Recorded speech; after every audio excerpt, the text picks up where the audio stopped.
Everyone thinks my parents are pillars of the community. They don't know the secrets locked in our house, or why I still wake up choking at night. Maybe I was the problem, or maybe I wasn't. Welcome to Reddit Toxic Family Telltales channel. New episode every day. My family turned me into an alcoholic before I even understood what alcohol was. And no, I'm not exaggerating. My parents were wild, reckless people, feral, really. By the time I hit 10, their idea of bonding was sitting me and my older brother Kyle at the kitchen table while my dad lined up shots like we were at some kind of dive bar. Every Friday was training night. That's what Dad proudly called it. He'd pour tequila into little glasses while Mom clapped like a cheerleader, daring us to keep straight faces as we swallowed it down. If you coughed or gagged, boom. Push-ups until your arms gave out. The rule in our house? Asterisk, the family that drinks together stays together. Asterisk, and apparently, that motto had been passed down for generations like it was some sacred tradition. I hated it. Thought it was nonsense. But Kyle? He thrived in it. At just 14, he was Dad's favorite drinking buddy. They'd be in the garage at 4 a.m. playing beer pong while Mom bragged to her friends that her teenage son could drink any grown man under the table. When Kyle started showing up to breakfast trembling, Dad would just laugh and hand him a beer. Hair of the dog, he'd say, like it was a cure. And the more Kyle drank, the more rewards he got, new gaming consoles, concert tickets, even a motorcycle when he turned 16. Meanwhile, I became the black sheep simply for being good. Straight A's, debate team captain, working part-time, saving for college. All that made me a disappointment in their eyes. Mom's go-to line? Asterisk, you know what your problem is? You judge everyone instead of loosening up and having fun. Asterisk, hard to take her seriously when she was slurring and bouncing off furniture. I thought about calling CPS once, but my best friend Jessica had tried that. The social worker left, and her dad beat her black and blue. That was enough for me to keep quiet. But then came Kyle's 18th birthday. He was doubled over on the porch, joking about stabbing pains in his side. His skin looked yellow under the porch light, but he brushed it off with a laugh. Guess I need to build more tolerance. Dad's response? He cracked open a $200 bottle of scotch he'd been saving, clapped Kyle on the back, and said, "Nothing a good drink can't fix." Mom even filmed it on her phone, like some twisted memory reel for his future kids. That's when it hit me. If I wanted to survive, I had to play along. So I became an actress. I laughed at their drunk stories, faked being tipsy, and poured my drinks into potted plants when no one was looking. And it worked. For the first time, they accepted me. When I left for Oregon State, everything changed. My random roommate was actually in recovery. Through her, I found people who had fun without poisoning themselves. I joined a sober group, learned about addiction, and realized my family wasn't bonding. They were perpetuating trauma, dressing it up as tradition. For once, I felt happy, clear. I even started running marathons, something impossible in my old life. And then sophomore year winter break rolled around, and I made a reckless decision. I went home. I told myself it could be the chance to break the cycle, to convince them to finally stop. I even brought non-alcoholic beer and champagne, plus photos of my new sober life. But the second I walked through the door, Dad shoved a beer into my hand. "There's our college party girl," he said. When I declined, Mom's face twisted. "Oh, so you're one of those now? Too good for your family." From there, everything spiraled. That night, when I tried to go to bed early, they barged into my room with a bottle of tequila. "You're not ruining Christmas by being a sanctimonious witch," Mom snarled. Then Dad pinned my arms while Mom tried to force the bottle into my mouth. I clenched my jaw shut until Dad cut off my air by pinching my nose. The second I gasped, Mom poured tequila down my throat. I vomited instantly. They just laughed. "She's out of practice." For the next hour, they tried to force more into me while I kicked and screamed. Kyle just stood in the doorway, too wasted to move, his skin looking jaundiced under the hallway light. Finally, I pretended to pass out. They left, still laughing. I grabbed my phone and recorded them through the cracked door, bragging about breaking me back in. Then I called 911 from my closet. When the sirens wailed closer, I watched through the crack as Mom and Dad froze mid-laugh. Their smiles melted into panic. Mom dropped the tequila bottle, glass shattering on the floor. "Did you hear that?" she hissed. Dad peeked out the curtain. Red and blue lights reflected across his face. Someone called the cops. I stayed still, clutching my phone. My throat burned. My shirt reeked of vomit. "Check if she's out," Dad ordered. "You check," Mom snapped back. "This is your fault for pushing too hard." "My fault? You're the one who poured it down her throat." Their bickering gave me time to slip back into bed, eyes closed, pretending to be unconscious. Dad shook my shoulder. "She's out cold," he muttered. Then, asterisk knock knock knock. Asterisk, "Police, open up." Mom grabbed Febreze, spraying it everywhere, kicking glass under the couch. "Kyle, get down here and act normal." Kyle stumbled down the stairs, swaying, gripping the railing for dear life. His skin looked sickly yellow even in the dim light. "Stand up straight," Dad hissed, smacking him on the back. "Remember, quiet family evening." The knocking grew louder. "Police, open the door." Dad plastered on his fake salesman smile and swung it open. "Evening, officers. Something wrong. We got a 911 call from this address." the taller cop said. Report of a disturbance. Must be a mistake, Dad replied smoothly. Just a quiet night with the family. And that's when I walked out. Hoodie stained with vomit, eyes red and raw. The female officer's gaze locked onto me instantly. Miss, are you okay? She asked, stepping forward. Before I could answer, Mom swooped in, wrapping her arm around me. Officers, I'm so sorry. Our daughter's been struggling with mental health issues. She's unstable. She's been like this for months?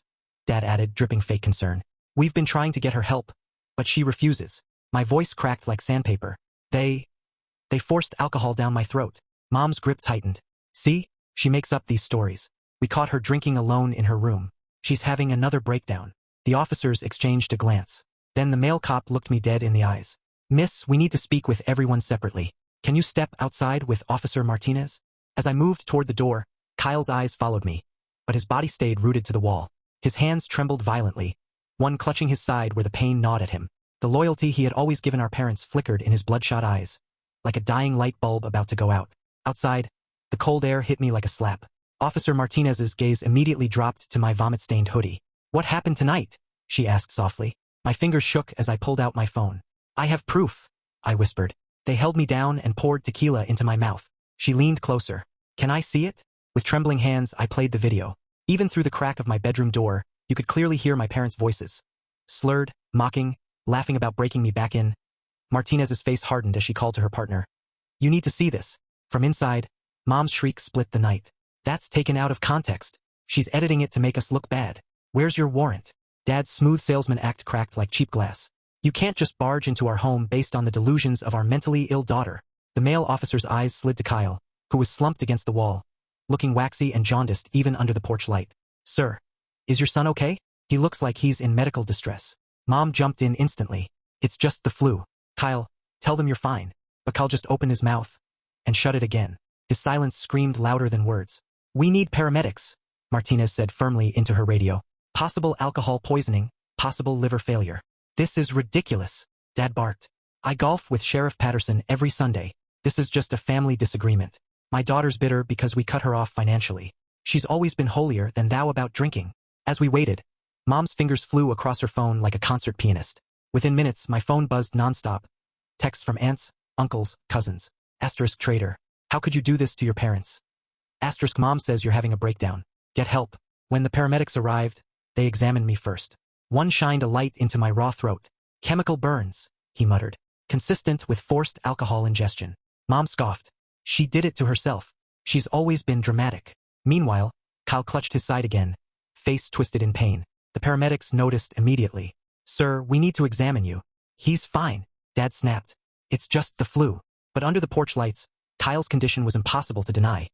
Yellowing skin, tremors, obvious distress. How long have you had this pain? One paramedic asked directly. Kyle mumbled. Few weeks. Dad waved it off. Nothing serious, like I told Sheriff Patterson at poker. Family stuff gets blown out of proportion. His words carried a thinly veiled threat. Martinez's jaw tightened. Sir, everyone's coming to the station for statements. This is harassment. Mom screeched. Our daughter is sick, and instead of helping her, you're enabling her lies. The officers started collecting evidence, bagging the shattered tequila bottle, photographing my hoodie, documenting everything. Dad stood rigid, fists clenched, jaw grinding with rage. My phone buzzed again. Mom had sent a group text. Asterisk, please pray for us. Our daughter is having another episode. She needs mental help, but refuses to get it. Asterisk. Replies flooded in. Ungrateful brat. Some kids don't deserve good parents. My own family condemning me before the ink was dry. At the station, they separated us. I sat in a sterile little room, throat burning, while Martinez took my statement. Through the glass, I spotted a familiar figure storming inside. Uncle Tony, Mom's brother, lifelong drinking buddy, and a lawyer. My client won't be answering questions, he declared, reeking of whiskey. Then he dropped a folder on the desk. My clients have been worried about their daughter's mental health for years. Here's documentation. Martinez flipped through the papers. My stomach dropped. They were old medical forms. One's from when I was 16, when I'd refused to drink at Thanksgiving. My parents had dragged me to a doctor, claiming I had antisocial tendencies and paranoid delusions about alcohol. This shows a pattern of instability, Tony said smoothly. My clients have supported her college, her apartment, everything. And this is how she repays them. My phone buzzed, this time from Kyle. Why couldn't you just pretend for one more night? The sting of betrayal cut deeper than the burns in my throat. Even now, he saw me as the problem. Through the walls, I heard Mom's voice. She's jealous of Kyle. He's successful, popular, knows how to have fun. She wants to tear our family apart. Martinez returned, face unreadable. The video is concerning, but your parents' lawyer claims it's taken out of context. Without Kyle's cooperation, it's your word against theirs. What about my throat? The burns. Pleaded. They're claiming you did it to yourself, she said carefully. That you've hurt yourself before for attention. And suddenly I realized, my parents had learned from others. No bruises. Just gaslight the system. Leave scars inside the mind, not the body. Do you have somewhere safe to stay tonight? Martinez asked gently. Safe. What a foreign word. Home had never been safe, and now my parents had poisoned every lifeline I had. By morning, I'd be the ungrateful daughter who betrayed her family. Mom's Facebook post was already spreading like wildfire. Asterisk, our daughter is struggling. She called the police after we tried to stop her from drinking alone. Please pray for us. Asterisk. Comments flooded in.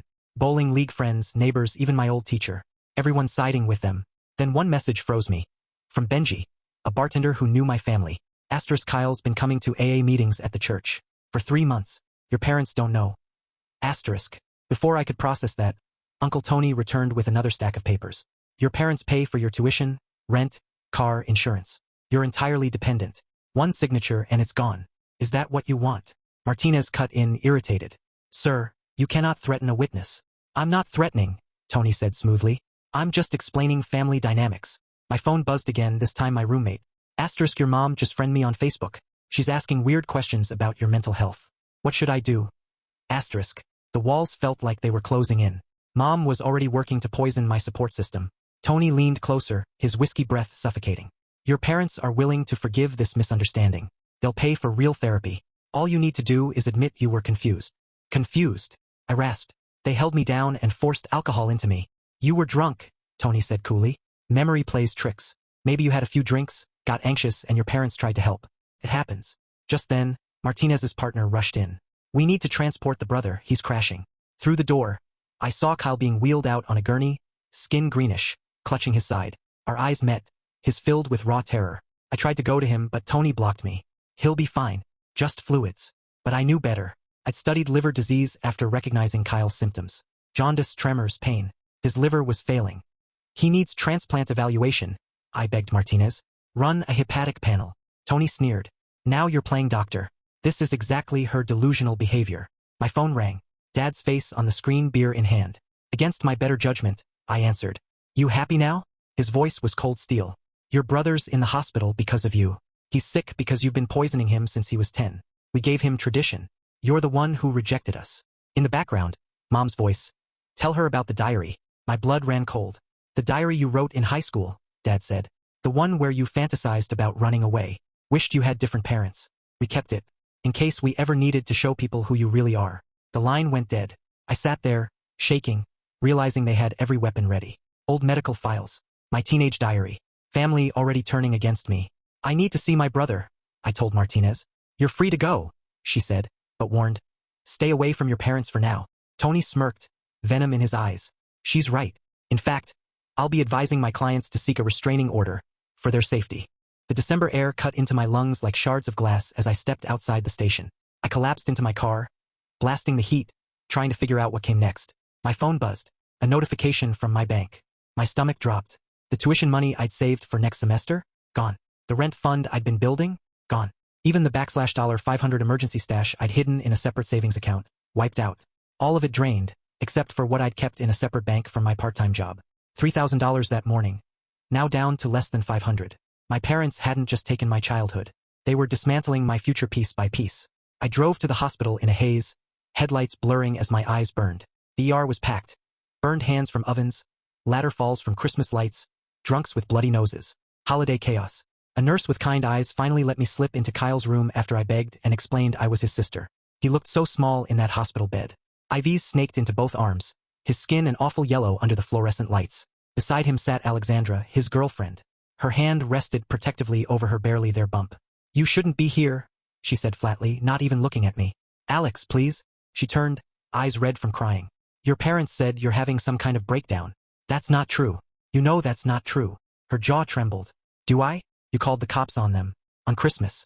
Kyle's been throwing up blood because of the stress you caused. My voice cracked. He's throwing up blood because his liver is failing. No. The doctor said it's acute gastritis, brought on by stress. she shot back quickly. Your parents explained everything. How you've been unstable since college. How you joined some kind of sobriety cult. I wanted to scream. Even here, even as he lay dying, their story was winning. Benji told me, Kyle's been going to AA. 3 months. Her face went pale. No, he wouldn't. Ask him when he wakes up. I pressed. Her eyes hardened. Get out. Before I call security. I left, but not before snapping a photo of the chart hanging on Kyle's door. Asterisk elevated liver enzymes. Possible cirrhosis. Further testing required. Asterisk nowhere did it mention gastritis. In the parking garage I broke. I sat in my car, sobbing until my chest hurt.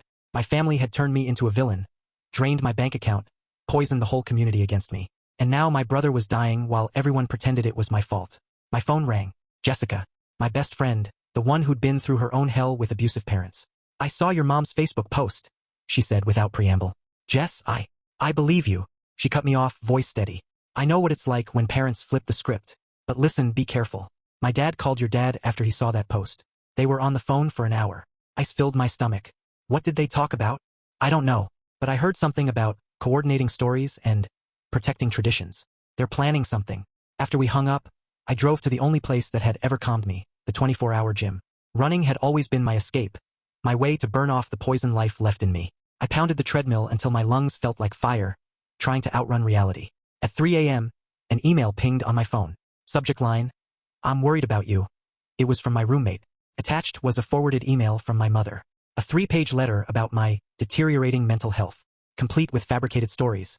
Me supposedly binge drinking at school, joining a cult-like sober group, becoming paranoid and delusional. The worst part? It was believable. Every lie dipped in just enough truth to sound real. I fired off a careful response. Screenshots of my parents' drunken Facebook photos, Kyle's hospital documentation, even an article about gaslighting in alcoholic families. But even as I hit send, a dark thought nagged. Would it be enough? Morning came. I woke stiff in my car in the gym lot. My phone lit up like a Christmas tree. 17 missed calls, 43 texts. All the same, asterisk you're sick. You need help. How could you betray your family like this? Asterisk. But one message stood out. From Dr. Chun, our neighbor. The one who'd seen everything from next door. Asterisk I saw what happened last night. If you need a medical professional to verify your injuries, I'll help. Your parents have been a danger to themselves and others for years. Asterisk. Hope flickered for the first time. We met at a coffee shop near the hospital. She looked exhausted in her scrubs, hair pulled back messily. I've been debating whether to step in, she admitted, gripping her mug. But when I saw them dragging Kyle inside after he collapsed last month, and they wouldn't let me help, I couldn't stay silent. She pulled out her phone. Videos. Proof. My parents stumbling drunk into cars. Kyle being carried inside unconscious. My dad threatening a delivery guy who dared comment on his intoxication. I've documented everything for 2 years, she said quietly. Dates, times. I thought someone else would report it. But no one did. Everyone just enables them. The neighborhood laughs it off. Her evidence was damning. But she shook her head grimly. The problem? Your parents are untouchable. Friends with the sheriff, the mayor, half the council. Years of networking, all fueled by booze. My phone buzzed again. Unknown number. Asterisk this is Benji. Can't use my regular phone. Your parents just came to the bar. Meeting with 5 other families. Heard them say unified front and protecting our way of life. Be careful. Asterisk. 5 families? Dr. Chun muttered, reading over my shoulder. I knew instantly. The Johnsons, the Patters, the Williamses, the Garcias, the Thompsons. Families like ours. Families with their own Friday night training sessions. Families with kids broken the same way Kyle and I were. They're circling the wagons, I whispered. You've threatened more than just your parents, she said darkly. You've threatened a whole culture. My phone rang again. Kyle's name. I answered instantly. Kyle. His voice was weak, raspy. You need to stop. Whatever you're doing, stop. You're in the hospital with liver failure. I begged. I'm fine. The doctors overreacted. Mom and Dad explained everything. I'm just stressed. About the baby. Kyle, please. Benji told me. The AA meetings. 3 months. Silence. Then, I don't know what you're talking about. You're confused. Mom's right. You need help. They got to you, I whispered. No one got to me. I'm tired of your drama. If you cared about me, you'd apologize. Come home. The line went dead. I sat frozen, gutted. Even dying in a hospital bed, he couldn't break their grip. Dr. Chun touched my arm gently. Addiction isn't just physical. The chains in the mind are often stronger. What do I do? My voice cracked. Everyone thinks I'm crazy. My own brother won't stand by me. You survive, she said simply. You document. You endure. The truth always comes out. But as I sat there, staring at my drained bank account, my ruined reputation, and the hospital where my brother lay wasting away. I wasn't sure I had the strength to wait. The December night was sharp enough to slice through skin as I sat on the edge of a motel bed, trying to salvage what little control I had left. I made calls, sent emails, begged for help. My boss at the campus bookstore promised me extra shifts when I got back. My academic advisor pulled strings for emergency aid. My sober support group set up a GoFundMe that hit $500 in less than an hour. For a moment it felt like maybe, just maybe, I could claw my way out. But for every inch forward, my parents yanked me 2 steps back. Mom called my manager, insisting I was unstable and dangerous. Dad reached out to my professors, hinting that I needed a medical leave before I caused real trouble. And then, just when I thought it couldn't get worse, a knock on my motel door. 2 uniformed officers stood outside. "We need you to come with us," the older one said. "Why?" My voice cracked. "Your parents filed for an emergency psychiatric hold. They're worried you might harm yourself or others." The ground vanished beneath me. "I'm not suicidal. I'm not dangerous. They're lying." "Ma'am," he said calmly. "We have multiple statements. Family, community members. You called 911 with false claims. You've been harassing your hospitalized brother. Your parents say you've been making threats. None of it true. But the paperwork was signed by a judge. A judge who bowled with my father every Thursday night. Cold metal cuffs snapped around my wrists. I watched through the squad car window as the cheap motel shrank into the distance. The psych facility was an hour away. Intake was worse than jail. I tried to explain, but the more I spoke, the more paranoid I sounded. Asterisk, my parents force-fed me tequila. They're covering it up with the sheriff, with the mayor, with half the town. Asterisk, the nurse scribbled notes. "Have you been taking any substances?" "No. I've been sober 2 years." "Your family says you've been drinking heavily." "They're lying." Her pen scratched faster. My marathon training? Now obsessive exercise. My sober group? Cult involvement. My documentation of Kyle's illness? Fixation. Stalking. They locked me in a sterile room with another patient who talked to people who weren't there. No phone. No proof. Just me and the crushing realization that, for now, my parents had won. The next morning, a psychiatrist sat across from me. Dr. Patel. Young, kind eyes, maybe still naive enough to believe patients. "I want you to walk me through what's happening," he said gently. I told him everything. Carefully. Slowly. Nothing that could be spun as delusion. He flipped through a thick folder. "Your parents provided extensive documentation. Diary entries where you express hatred toward them. Videos of you pretending to be intoxicated at gatherings." My stomach dropped. I was faking. It was the only way they'd leave me alone about drinking. "So you were being deceptive."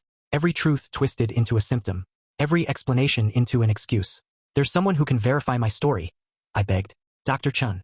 Our neighbor. She has footage. Logs. Proof." He made a note. "We'll look into that." But his face told me he didn't believe it mattered. I was just another broken daughter with family issues. The 72-hour hold dragged like a lifetime. Group therapy sessions where I had to nod along, pretend to acknowledge my issues, just to avoid sounding combative. No word about Kyle. No word about school. Just silence. Until the 3rd day, Dr. Patel's expression was different. Confused. Maybe even concerned. "We spoke with Dr. Chun," he said. "She provided a very interesting evidence. We also received calls from your support group, your advisor, your employer. Their accounts differ significantly from your parents." Relief washed over me. "So you believe me?" "I believe this is more complicated than it appeared. However, your parents are still your medical proxies. They're pushing for continued treatment. They can't keep me here if I'm not a danger to myself or others." "No, but they can make things difficult." He sighed. "I'll recommend discharge. But you need a plan. Somewhere safe. Support. Distance." I was free. Homeless, broke, but free. A social worker drove me back to town, handing me my phone. 3 days' worth of messages poured in. Most from relatives parroting my parents' lies. Asterisk, get help. Stop hurting your family. Think about Kyle. Asterisk. But in between, there were lifelines. Jessica. Asterisk, your parents tried to get my dad to say you were unstable. He refused. Stay strong. Asterisk. My marathon coach. Asterisk, your spot is safe. Don't let them break you. Asterisk. Benji. Asterisk, Kyle's asking for you. He's scared. Asterisk. And Alexandra. Kyle's girlfriend. Asterisk, I'm sorry. You were right. He told me everything. He needs you. Asterisk. I didn't even wait. I bolted to the hospital. The ICU was hushed, heavy with machines that beeped steadily, keeping people tethered to life. Kyle lay pale, shrunken, IVs and oxygen tubes everywhere. His skin had the sickly color of parchment. His eyes flickered open. "You came," he whispered. "Of course I came." Tears slid from the corners of his eyes. "Mom and Dad. They brought me beer yesterday. Said it would make me feel better. Couldn't say no. I never can." His voice broke. "I'm dying. They won't say it, but I can feel it. My body's shutting down. My hand gripped his gently, careful of the four. We'll get you on the transplant list. There's hope. He shook his head weakly. They won't consent. They said our family doesn't believe in taking parts from dead people. The cruelty left me breathless. They would rather bury their son than admit their tradition was killing him. Alexander sat in the corner, face swollen from hours of crying. Her voice was little more than a whisper. I destroyed his liver. My head snapped toward her. What? No, Alex, this isn't on you. I tried to talk to them, she said, shaking her head, hair sticking to her wet cheeks. I begged them to let him stop. They told me if I kept pushing, they'd have me declared an unfit mother. My stomach twisted. They can't do that. She looked at me then, eyes raw. Look what they did to you. 3 days in a psych ward because you told the truth. If they can do that to you, they can do it to me too. She wasn't wrong. Our parents had shown they'd burn anyone alive if it meant keeping control of the story. Even their own children. Especially their own children. A nurse slipped in quietly, checking Kyle's vitals. She frowned at the monitor. His numbers aren't good.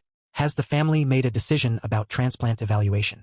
They're still thinking, Kyle croaked weakly, eyes fluttering. The nurse's look said it all. Time was running out.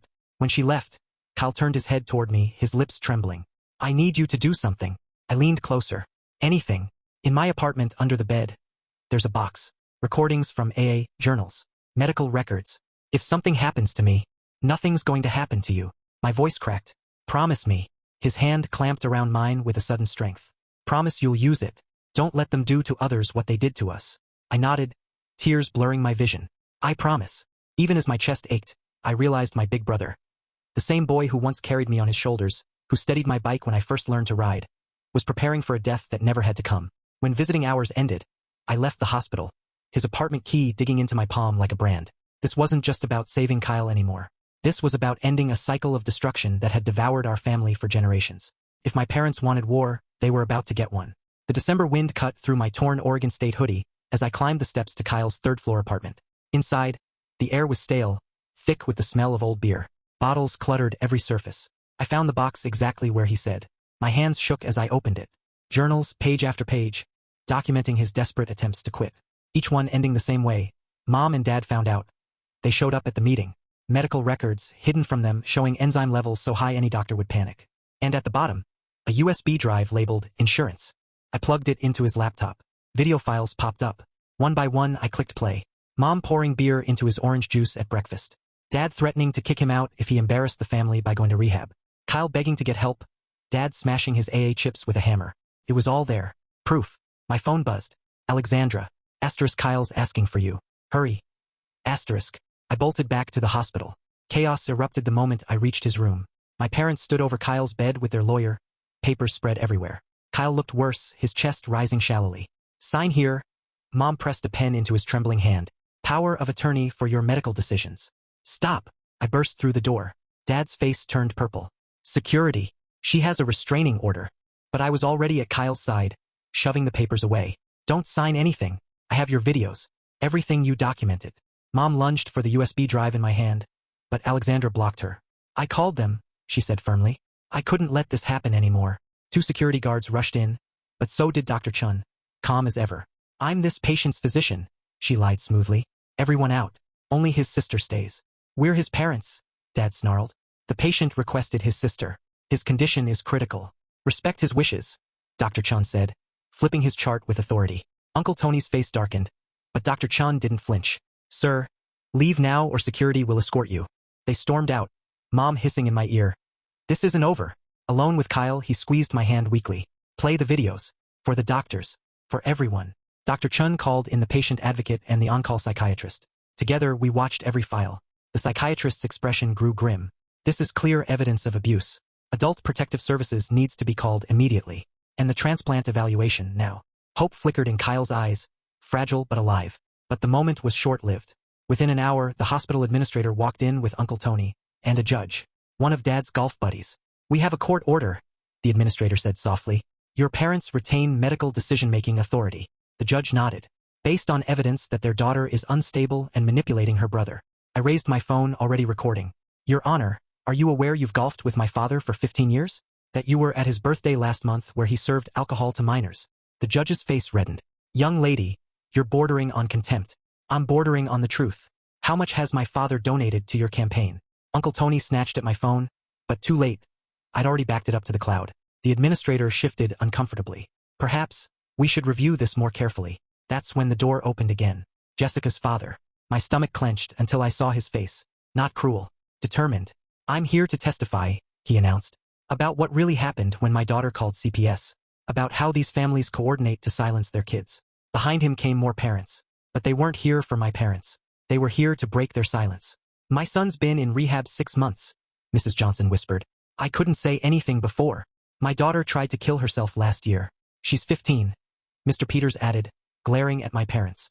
The room erupted. Mom screamed that they were jealous. Liars. Dad bellowed about betrayal. Uncle Tony threatened lawsuits. But the dam had burst. Mrs. Garcia pulled out her phone, showing bruises on her son's arms from being forced to drink. Mr. Thompson admitted he'd been sneaking into Al-Anon meetings, terrified his wife would find out. The judge excused himself, pale as paper. The administrator called for social services. In the chaos, Kyle's monitor blared. His skin had gone gray, his breathing ragged. He needs to be listed for transplant now, Dr. Chin barked. I consent, I said instantly. You don't have authority, Uncle Tony snapped. Actually, she does. Alexandra stepped forward, holding up a document. Her hands shook, but her voice was steady. Kyle and I got married yesterday in the hospital chapel, and I'm designating her as proxy. Mom's scream rattled the walls. You manipulative little. Enough. The psychiatrist's voice cut through. I'm placing both parents on psychiatric hold. Their behavior is dangerous. You can't do this. Dad lunged, but security restrained him. Mom clawed the air, shrieking as they dragged them out. For the first time, I saw it. In their eyes, the realization. The control they had spent decades gripping was finally gone. And for the first time in my life, I felt like maybe, just maybe, we had a chance to survive them. The next hours blurred into one long, sleepless stretch of waiting. Kyle had been placed on the transplant list at status 1, highest priority. Adult Protective Services opened investigations into all 5 families after the other kids bravely gave their statements. Generations of abuse finally dragged into the light. I sat by Kyle's bed, clutching his hand as machines kept him alive. Alexandra sat on the other side, her palm resting protectively over the small curve of her belly. I'm sorry, Kyle whispered, voice thin as paper, for not standing up to them, for letting you fight alone. Don't, I said quickly, squeezing his hand. Just focus on getting better. He turned his head weakly toward Alexandra. The baby. Promise me no alcohol. Ever. Never. She swore, her voice shaking. We're breaking the cycle. Dr. Chun entered quietly, her expression taut. But her words were the first good news we'd had in weeks. We found a match. Surgery in 2 hours. Kyle gripped my hand tighter. If I don't make it, you will. Promise me. Use the videos, the journals. Don't let them hurt anyone else. 2 hours later, they wheeled him into the operating room. Alexandra and I sat in the waiting room, both of us hollowed out by fear. My phone buzzed nonstop. Relatives, neighbors, the entire community tearing itself in half. Facebook was on fire, people debating whether we were brave truth-tellers or ungrateful traitors. Benji texted. Asterisk, your parents just got banned from the bar. Finally. Proud of you. Asterisk. Jessica showed up with coffee, her face fierce. My dad's pressing charges, she said. For what happened when I was 15. Others are, too. It's destroying everything. I murmured. No, she shook her head. It's revealing what was already destroyed. 8 hours later, the surgeon walked out, mask hanging loose. The transplant was successful. He's stable. Alexandra and I collapsed into each other, sobbing. Kyle was alive. He'd meet his daughter. He had a second chance. But survival was just the beginning. Over the next days, as Kyle recovered, the war outside his hospital room grew brutal. My parents, released from their psych hold, hired the slickest lawyers money could buy. They sued everyone, the hospital, the doctors, me, Alexandra, even the other families who testified. I lived in courtrooms and hospital halls. The campus bookstore dropped me. I'd missed too many shifts. My professors gave me incompletes. My marathon shoes gathered dust. But slowly, momentum shifted. The DA, someone outside my parents' web of golf buddies and drinking pals, filed charges. Police uncovered decades of abuse across all 5 families. CPS removed 3 younger siblings from their homes. Kyle grew stronger every day. The yellow drained from his skin, his hands stopped trembling. For the first time since he was 10, he was sober. I want rehab, he told me one morning, voice steady. 90 days. Learn how to live without it. Mom and Dad, I started. I don't care what they do anymore. He cut me off. I'm done living for their approval. Alexander filmed everything for their daughter. So she knows, she explained. So she understands why we cut ties. 3 months later, the trials began. I testified for hours about training nights, forced drinks, the Christmas assault. Kyle testified via video call from rehab. One by one, the other children came forward with their stories. My parents' defense was predictable. We were ungrateful brats destroying a beautiful tradition. But the evidence was undeniable: videos, medical records, witnesses. Verdict: guilty. Multiple counts of child endangerment and assault. The sentence, 2 years, felt too short, but their real punishment wasn't prison. It was watching their empire collapse. Their reputation, their friendships, their carefully built network, gone. That fall, I returned to Oregon State. My financial aid came through. I juggled 3 jobs. The sober support group hugged me like family. Kyle graduated rehab. He started working at a recovery center, using his story to help others. Alexandra gave birth to a healthy baby girl, Sophia. A child who would never grow up with a bottle pressed to her lips in the name of family bonding. The 5 families scattered. Some got help. Others moved away, probably to start their poison traditions elsewhere. Our neighborhood felt different. Quieter, like the air was finally clearing. That spring, I ran my marathon. My time was terrible. Months of training lost to courtrooms and crisis. But I crossed the finish line anyway. Jessica screamed from the sidelines. Kyle couldn't be there. He was speaking at an AA convention. But he texted me, *, proud of you. Mom and Dad saw your name in the paper. They're furious. *, perfect. We never spoke to our parents after their release. They moved 2 towns over, reinvented themselves in a new church. Their latest narrative? Their children were delusional addicts who abandoned them for no reason. Sometimes I hear their stories through the grapevine. Each version paints them as victims, us as villains. But Kyle is alive. Sophia is safe. The cycle is broken. 2 years after that Christmas night, I got a text from an unknown number. A photo. Kyle holding Sophia at her 2nd birthday. His smile genuine. His eyes clear. The message. *, thank you for fighting when I couldn't. K. *. I stared at it, tears welling. We'd lost everything. Our parents, our family name, the illusion of belonging. But we gained something better. Kyle's life. Sophia's future. I typed back, worth it. And it was. Every courtroom battle. Every sleepless night. Every friendship I lost. Because no 10-year-old in our family would ever again sit at a kitchen table, lined with shot glasses, cheered on by drunk parents. The curse ended with us. Thanks for watching. Today's train wreck is over, but tomorrow's ride is already on track. Subscribe so you don't miss it.